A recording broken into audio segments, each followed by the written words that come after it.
Hi hello வணக்கம் to our YouTube channel. இன்றைக்கி வந்து நம்ம எதை பற்றி பார்க்க போகிறோம்னா வேலம் ஃப்ரேம் எப்படி யூஸ் பண்ணலாம் அப்படிங்கிற டெக்னிக் வந்து நம்ம பார்க்க போகிறோம். பக்கம் வாங்க.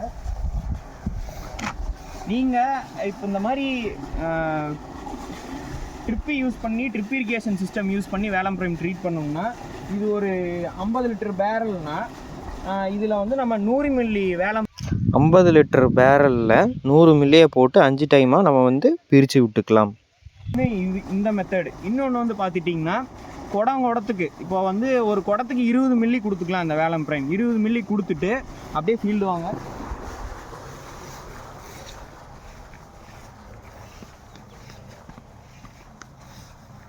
இந்த செடி வந்து நட்டு 3 நாள் ஆன பின்னாடி, இது வந்து கிட்டத்தட்ட 30 நாள் ஆச்சு ஏஜ். நான் ஒரு எக்ஸாம்பிளுக்காக சொல்கிறேன். இப்போ இது நட்டு 3ஆவது நாள் ஆச்சுன்னா குடத்துக்கு இந்த வேலம் ஃப்ரேம் வந்து 20 to 50 மில்லி வரையும் ஊற்றிக்கலாம். நீங்கள் செடிக்கு ஒவ்வொரு செடிக்கு ஊற்றுற டோசேஜ் பொறுத்து அது மாறும்.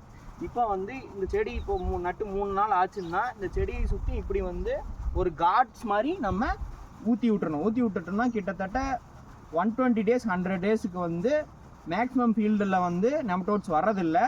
ஒரு சில ஃபீல்டில் வருது, ஒரு 50 days கிட்ட அதுக்கப்புறம் வருது. ஆனால் 45 days வரையும் உறுதியாக நம்ம வேலம் ஃப்ரேம் ட்ரீட் பண்ண காட்டுக்கு வந்து நெமட்டோட்ஸ் பிரச்சனையே வராது. எல்லோரும் வாங்கி யூஸ் பண்ணுங்கள். அப்புறம் வந்து இப்போது எப்படி யூஸ் பண்ணுறதுன்னு சொல்லியாச்சு. மறக்காமல் நம்ம யூடியூப் சேனலை சப்ஸ்கிரைப் பண்ணிக்கிங்க, பெல் ஐக்கானை கிளிக் பண்ணிக்கிங்க, ஷேர் பண்ணுங்கள், கமெண்ட் பண்ணுங்கள். தேங்க்யூ.